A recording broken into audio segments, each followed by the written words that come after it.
ভাৰতত ৰেলৱে কেৱল এটা পৰিবহন ব্যৱস্থাই নহয়, বৰঞ্চ ই কোটি কোটি লোকৰ জীৱনৰ এক গুৰুত্বপূৰ্ণ অংশ। দৈনিক লাখ লাখ যাত্ৰীয়ে ৰেলেৰে যাত্ৰা কৰে। হাজাৰ হাজাৰ ট্ৰেইন নিজৰ গন্তব্যস্থানলৈ ৰাওনা হয় আৰু ইয়াক দেশৰ অৰ্থনীতিৰ মেৰুদণ্ড হিচাপেও গণ্য কৰা হয়। কিন্তু আপুনি কেতিয়াবা ভাবি চাইছেনে যে ভাৰতৰ আটাইতকৈ ডাঙৰ ৰেল ষ্টেচন কোনটো? এনেকুৱা এটা ষ্টেচন যাৰ মাজেৰে প্ৰতিদিনে শ শ ৰেল চলাচল কৰে, লাখ লাখ লোকে ভ্ৰমণ কৰে আৰু যি ইয়াৰ ইতিহাসৰ বাবেও জনাজাত। ভাৰতৰ কিছুমান ৰেল ষ্টেচন ইমান ডাঙৰ আৰু ব্যস্ত যে সেইবোৰ কেৱল দেশৰে নহয়, বিশ্বৰ ভিতৰতে আটাইতকৈ ডাঙৰ ৰেল ষ্টেচনৰ ভিতৰত গণনা কৰা হয়। গতিকে আজিৰ ভিডিঅ'টোত আমি আপোনালোকক লৈ যাম ভাৰতৰ 10টা আটাইতকৈ ডাঙৰ ৰেল ষ্টেচনৰ এক ৰোমাঞ্চকৰ যাত্ৰালৈ, য'ত আপুনি ৰেলৱে সম্পৰ্কীয় এনে কিছু তথ্য গম পাব যিবোৰ আপুনি হয়তো আগতে কেতিয়াও শুনা নাই। নমস্কাৰ বন্ধুসকল, ADC নলেজ হাবৰ আন এটি আকৰ্ষণীয় ভিডিঅ'লৈ স্বাগতম জনাইছো। 10 নম্বৰত আছে বিজয়ৱাড়া জংচন। উত্তৰ আৰু দক্ষিণ ভাৰতৰ মাজত এটা ডাঙৰ জংচন হৈছে বিজয়ৱাড়া জংচন, যি হাওৰা চেন্নাই আৰু নিউ দিল্লী চেন্নাই মেইন লাইনৰ এটা গুৰুত্বপূৰ্ণ ৰেলৱে হাব। ইয়াত 10টা প্লেটফৰ্ম আৰু 24টা ট্ৰেক আছে। ইয়াৰ মাজেৰে প্ৰতিদিনে প্ৰায় 190খন এক্সপ্ৰেছ ৰেল আৰু 170খন মালবাহী ৰেল চলাচল কৰে, অৰ্থাৎ প্ৰতি মিনিটত এখন নতুন ৰেল ইয়ালৈ অহা যোৱা কৰে। ইয়াৰ পৰা দৈনিক 1.4 লাখতকৈ অধিক যাত্ৰীয়ে যাত্ৰা কৰে আৰু ই এটা NSG 1 কেটেগৰীৰ ষ্টেচন, যিয়ে ইয়াৰ হাই ৰেভিনিউ আৰু ইয়াৰ গুৰুত্ব বুজায়। 1888 চনত স্থাপিত এই ষ্টেচনটো আজি এক মডাৰ্ণ হাবলৈ পৰিণত হৈছে আৰু 2023 চনত ইণ্ডিয়ান গ্ৰীণ বিল্ডিং কাউন্সিলৰ দ্বাৰা ইয়াক প্লেটিনাম ৰেটিংও প্ৰদান কৰা হৈছে। ভাৰতৰ এই ৰেল ষ্টেচনসমূহ কেৱল পৰিবহনৰ মাধ্যমেই নহয়, বৰঞ্চ ইতিহাস, উন্নয়ন আৰু ভৱিষ্যতৰ এখন আইনা। আজিও ৰেলৱেই হৈছে ভাৰতৰ অৰ্থনীতিৰ মেৰুদণ্ড। 9 নম্বৰত আছে প্ৰয়াগৰাজ জংচন। পূৰ্বতে এলাহাবাদ জংচনেৰে জনাজাত আছিল প্ৰয়াগৰাজ জংচন। প্ৰতিদিনে প্ৰায় 1 লাখ লোকে ইয়াৰ পৰা নিজৰ গন্তব্যলৈ যাত্ৰা কৰে। 1859 চনত প্ৰথমখন ৰেল কানপুৰৰ পৰা ইয়ালৈ আহিছিল আৰু 1865-64 চনত যমুনা নদীৰ ওপৰত নাইনী দলং নিৰ্মাণৰ পাছত ৰেল যাত্ৰা আৰু সহজ হৈ পৰে। আজিৰ তাৰিখত ইয়াত 10টা প্লেটফৰ্ম আছে, য'ৰ পৰা ৰাজধানী, শতাব্দী আৰু বন্দে ভাৰতৰ দৰে VIP ৰেলসমূহ পাৰ হৈ যায়। কিন্তু প্ৰয়াগৰাজ জংচন কেৱল এটা ৰেল ষ্টেচনেই নহয়, ই এক ঐতিহ্যও। ইয়াত ৱাইফাই, AC ৰিটায়াৰিং ৰুম আৰু ডিজিটেল ডিছপ্লেৰ দৰে আধুনিক সুবিধা উপলব্ধ। 2020 চনৰ ফেব্ৰুৱাৰীত এলাহাবাদ জংচনৰ নাম সলনি কৰি প্ৰয়াগৰাজ জংচন কৰা হয়। 8 নম্বৰ স্থানত আছে Kanpur central. Kanpur central railway station কেৱল উত্তৰ প্ৰদেশৰেই নহয়, বৰঞ্চ সমগ্ৰ ভাৰতৰ ব্যস্ততম ৰেল ষ্টেচনসমূহৰ ভিতৰত অন্যতম। 1930 চনত স্থাপিত এই ৰেলৱে ষ্টেচনটো ইণ্ডো-চাৰাচেনিক আৰ্কিটেকচাৰ ষ্টাইলৰ এক উত্তম উদাহৰণ। ইয়াত 10টা প্লেটফৰ্ম আৰু 28টা ট্ৰেক আছে, য'ৰ পৰা ৰাজধানী, শতাব্দী আৰু বন্দে ভাৰতৰ দৰে VIP ৰেলসমূহ চলাচল কৰে, যি কানপুৰক ভাৰতৰ প্ৰতিটো প্ৰান্তৰ সৈতে সংযোগ কৰে। কানপুৰ চেণ্ট্ৰেল কেৱল এটা ৰেলৱে ষ্টেচনেই নহয়, বৰঞ্চ ই এক ঐতিহ্যবাহী ষ্টেচন। ইয়াত থকা ইলেক্ট্ৰিক লোকোশ্বেড, য'ত ৱেব 4, ৱেব 7 আৰু ৱেগ 9ৰ দৰে শক্তিশালী ইঞ্জিনসমূহৰ মেইনটেনেন্স কৰা হয়, যিয়ে এই ষ্টেচনটোৰ গুৰুত্ব আৰু অধিক বৃদ্ধি কৰে। আজি কানপুৰ চেণ্ট্ৰেল আধুনিকীকৰণৰ দিশে আগবাঢ়িছে। 7 নম্বৰত আছে খড়গপুৰ জংচন। পশ্চিমবংগৰ খড়গপুৰ জংচনৰ প্লেটফৰ্ম 1072.5 মিটাৰ দীঘল, যাৰ বাবে ই ভাৰতৰ তৃতীয় আটাইতকৈ দীঘল প্লেটফৰ্ম হিচাপে পৰিগণিত হৈছে। খড়গপুৰ ৰেল ষ্টেচন পশ্চিমবংগৰ পশ্চিম মেদিনীপুৰ জিলাত অৱস্থিত। এই ষ্টেচনটো 1898-99 চনত স্থাপন কৰা হৈছিল। এই ষ্টেচনটোত 12টা প্লেটফৰ্ম আৰু 24টা ট্ৰেক আছে, যিয়ে ইয়াক এক গুৰুত্বপূৰ্ণ ৰেলৱে হাব হিচাপে গঢ়ি তুলিছে। খড়গপুৰ জংচনৰ পৰা মুম্বাই, দিল্লী, চেন্নাই, কলকাতা, বেংগালুৰু আৰু হায়দৰাবাদৰ দৰে মুখ্য চহৰসমূহলৈ ৰেল সেৱা উপলব্ধ। 1899 চনৰ 1 জানুৱাৰীত খড়গপুৰ কটক লাইন উদ্বোধন কৰা হয় আৰু 1900 চনৰ 19 এপ্ৰিলত কোলাঘাট ৰূপনাৰায়ণ নদীৰ ওপৰত থকা দলং উদ্বোধনৰ সমান্তৰালকৈ হাওৰাৰ পৰা খড়গপুৰলৈ ডাইৰেক্ট কানেক্টিভিটি স্থাপন কৰা হয়। ইয়াৰ লগতে 1901 চনত খড়গপুৰ মেদিনীপুৰ ব্ৰাঞ্চ লাইন যাতায়াতৰ বাবে মুকলি কৰা হয়। 6 নম্বৰত আছে আহমেদাবাদ ৰেল ষ্টেচন।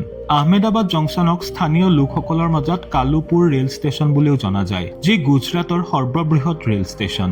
ইয়াত 12টা প্লেটফৰ্ম আৰু 16টা ট্ৰেক আছে, য'ত মুম্বাই, দিল্লী, চেন্নাই, কলকাতা, বেংগালুৰু আৰু হায়দৰাবাদলৈ যোৱা বহুতো গুৰুত্বপূৰ্ণ ৰেল আহি ৰয়। ষ্টেচনটোত টাটা ইণ্ডিকমৰ দ্বাৰা ইণ্টাৰনেট কানেক্টিভিটি প্ৰদান কৰা হয় আৰু ইয়াত ফ্ৰী ৱাইফাই কানেক্টিভিটিৰ সুবিধাও উপলব্ধ। আহমেদাবাদ জংচনৰ পুনৰ বিকাশৰ বাবে দিল্লী মেট্ৰ' ৰেল কৰ্পোৰেচন চমুকৈ DMRC DMRC আৰু দীনেশ চন্দ্ৰ R আগৰৱাল চমুকৈ DRA ইনফ্ৰাকনৰ মাজত কোলাবৰেচন চলি আছে। প্ৰকল্পটোৰ আনুমানিক বাজেট হৈছে 2,400 কোটি টকা। এই প্ৰকল্পৰ জৰিয়তে আহমেদাবাদ জংচনক এটা আধুনিক পৰিবহন হাব হিচাপে গঢ়ি তোলাৰ পৰিকল্পনা কৰা হৈছে, যি মধেৰজা সূৰ্য মন্দিৰ আৰু আদালজা ষ্টেপৱেলৰ দ্বাৰা অনুপ্ৰাণিত আৰ্কিটেকচাৰৰ অংশ হ'ব। 5 নম্বৰ স্থানত আছে নতুন দিল্লী ৰেল ষ্টেচন। বন্ধুসকল, ই ভাৰতৰ ৰাজধানীৰ আটাইতকৈ ডাঙৰ আৰু ব্যস্ততম ৰেল ষ্টেচন। ইয়াত 16টা প্লেটফৰ্ম আছে আৰু ই দৈনিক 400ৰো অধিক ৰেলৰ চলাচল হেণ্ডেল কৰে, যি প্ৰায় 5 লাখ যাত্ৰীক সেৱা আগবঢ়ায়। 1999 চনৰ পৰাই এই ষ্টেচনটোত বিশ্বৰ সৰ্ববৃহৎ ৰুট ৰিলে ইণ্টাৰলিংকিং চিষ্টেম আছে, যাৰ ফলত ই গিনিজ বুক অফ ৱৰ্ল্ড ৰেকৰ্ডত স্থান লাভ কৰিছে। ই ৰাজধানী এক্সপ্ৰেছৰ মেইন হাব, যিয়ে দিল্লীক ভাৰতৰ মুখ্য চহৰসমূহৰ সৈতে যোগ কৰে। ষ্টেচনটোৰ আন্তঃগাঁথনি পাহাৰগঞ্জ আৰু আজমেৰী গেটৰ মাজত আছে, য'ত দুটা মুখ্য এন্ট্ৰি আৰু এক্সিট পইণ্ট দিয়া হৈছে। এই ষ্টেচনটো লাখ লাখ যাত্ৰীৰ দৈনন্দিন যাত্ৰাৰ এক অপৰিহাৰ্য অংশ আৰু ইয়াক ভাৰতৰ মষ্ট আইকনিক ৰেলৱে ষ্টেচনবোৰৰ ভিতৰত গণনা কৰা হয়। 4 নম্বৰত আছে Chennai central railway station. Chennai central, যাক officially Puratchi Thalaivar doctor M.G. Ramachandran central railway station বুলি কোৱা হয়। ই তামিলনাডুৰ এটা গুৰুত্বপূৰ্ণ ৰেলৱে গেটৱে। 1873 চনত স্থাপিত এই ষ্টেচনটো ভাৰতৰ আটাইতকৈ ব্যস্ততম আৰু বৃহত্তম ষ্টেচনবোৰৰ অন্যতম। ইয়াৰ পৰা কলিকতা, দিল্লী আৰু মুম্বাই আদিৰ দৰে মুখ্য চহৰসমূহলৈ ট্ৰেইন চলাচল কৰে, যিয়ে ইয়াক দক্ষিণ ভাৰতৰ এটা গুৰুত্বপূৰ্ণ ৰেলৱে হাব হিচাপেও চিনাকি দিয়ে। চেন্নাই চেন্ট্ৰেলত ভাৰতৰ প্ৰথমটো ৰেলৱে জৰুৰীকালীন চিকিৎসা সেৱা কেন্দ্ৰ আছে, য'ত এম্বুলেন্স সেৱা, চিকিৎসক আৰু পেৰামেডিকেল দল উপলব্ধ। 2014 চনৰ 26 ছেপ্টেম্বৰত চেন্নাই চেন্ট্ৰেল ভাৰতৰ প্ৰথমখন বিনামূলীয়া ৱাইফাই সুবিধা আৰম্ভ কৰা ৰেল ষ্টেচন হিচাপে পৰিগণিত হয়। এই ষ্টেচনটো কেৱল ৰেলৱে জংচনেই নহয়, তামিলনাডুৰ গৌৰৱ আৰু আধুনিক আন্তঃগাঁথনিৰো এক উদাহৰণ। 3য় স্থানত আছে ছত্ৰপতি শিৱাজী মহাৰাজ টাৰ্মিনাছ। মুম্বাইৰ ছত্ৰপতি শিৱাজী টাৰ্মিনাছ আগতে ভিক্টোৰিয়া টাৰ্মিনাছ নামেৰে জনাজাত আছিল।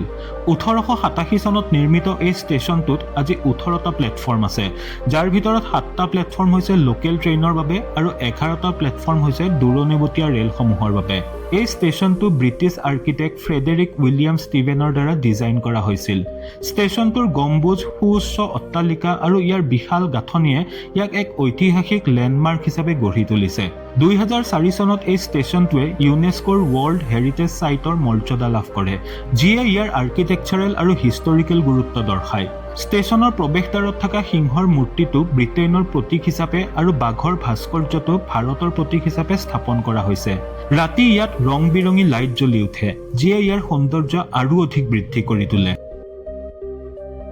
তালিকাৰ 2য় স্থানত আছে শিয়ালদাহ জংচন। বন্ধুসকল, কলিকতাৰ শিয়ালদাহ জংচন হৈছে এক ঐতিহাসিক আৰু ব্যস্ততম ৰেল ষ্টেচন, যি 1862 চনত স্থাপন কৰা হৈছিল। 21টা প্লেটফৰ্মৰ সৈতে ই ভাৰতৰ আটাইতকৈ ডাঙৰ ৰেল ষ্টেচনসমূহৰ ভিতৰত এটা। প্ৰতিদিনে ইয়াত 1.5 মিলিয়নতকৈও অধিক লোকে যাত্ৰা কৰে। ষ্টেচনটো 3টা মুখ্য টাৰ্মিনেলত বিভক্ত কৰা হৈছে: শিয়ালদাহ নৰ্থ, শিয়ালদাহ মেইন আৰু শিয়ালদাহ চাউথ। নৰ্থ টাৰ্মিনেলত প্লেটফৰ্ম 1ৰ পৰা 5, মেইন টাৰ্মিনেলত প্লেটফৰ্ম 6ৰ পৰা 14 আৰু চাউথ টাৰ্মিনেলত প্লেটফৰ্ম 15ৰ পৰা 21 বিস্তৃত হৈ আছে। 2019 চনত IRCTCয়ে ইয়াত শ্বাৱাৰ, ডাইনিং, বাতৰি কাকত, টিভি আৰু ক্লক ৰুমৰ দৰে সুবিধাৰে পশ্চিমবংগৰ প্ৰথমটো এক্সিকিউটিভ লাউঞ্জ আৰম্ভ কৰিছিল। ইয়াৰ পূৰ্বে ইয়াত এটা ট্ৰাম টাৰ্মিনাছো আছিল, যিটো 1978 চনত শিয়ালদাহ ফ্লাইঅভাৰ নিৰ্মাণৰ পিছত আঁতৰাই পেলোৱা হয়। আজি শিয়ালদাহ জংচন কেৱল এটা ৰেল ষ্টেচনেই নহয়, বৰঞ্চ কলিকতাৰ উপনগৰীয় ৰেল নেটৱৰ্কৰ কেন্দ্ৰবিন্দু, যি প্ৰতিদিনে লাখ লাখ লোকৰ যাত্ৰাৰ অপৰিহাৰ্য অংশ। বন্ধুসকল, আমাৰ তালিকাৰ 1 নম্বৰ স্থানত আছে হাওৰা জংচন, যি ভাৰতৰ সৰ্ববৃহৎ ৰেল ষ্টেচন। 1854 চনত স্থাপিত, ই ভাৰতৰ আটাইতকৈ পুৰণি আৰু ব্যস্ততম ৰেল ষ্টেচন। ইয়াত 23টা প্লেটফৰ্ম আৰু 25টা ট্ৰেক আছে, যাৰ পৰা প্ৰতিদিনে 600ৰো অধিক ৰেল চলাচল কৰে আৰু 10 লাখতকৈও অধিক যাত্ৰীয়ে যাত্ৰা কৰে। ইয়াৰ পৰা ভাৰতৰ সকলো মুখ্য চহৰলৈ ৰেল চলাচল কৰে। ইয়াৰ ফলত ই দেশৰ অন্যতম বৃহৎ ৰেলৱে হাব হিচাপে পৰিগণিত হৈছে। ষ্টেচনৰ ওচৰতে অৱস্থিত হাওৰা দলং, যি গংগা নদীৰ ওপৰত এখন প্ৰসিদ্ধ দলং, আৰু বেলুৰ মঠ, যি হৈছে স্বামী বিবেকানন্দৰ দ্বাৰা স্থাপিত এক আধ্যাত্মিক স্থান, যিয়ে ইয়াক আৰু অধিক বিশেষ কৰি তোলে। কেৱল এয়াই নহয়, হাওৰা জংচনৰ ঐতিহাসিক আৰ্কিটেকচাৰ আৰু ইয়াৰ জনসমাগমে প্ৰতিজন যাত্ৰীকে এক অনন্য অভিজ্ঞতা প্ৰদান কৰে। তেনেহলে বন্ধুসকল ইয়াৰে কোনটো ৰেল ষ্টেচনলৈ যোৱাৰ অভিজ্ঞতা আপুনি লাভ কৰিছে আমাক কমেণ্ট কৰি নিশ্চয় জনাব। আপুনি যদি ভিডিঅ'টো চাই ভাল পাইছে তেন্তে আমাৰ চেনেলটো লাইক, শ্বেয়াৰ আৰু ছাবস্ক্ৰাইব কৰিবলৈ নাপাহৰিব। পুনৰ লগ পাম আন এটি আকৰ্ষণীয় ভিডিঅ'ত, তেতিয়ালৈকে নিজৰ যত্ন ৰাখিব। ধন্যবাদ।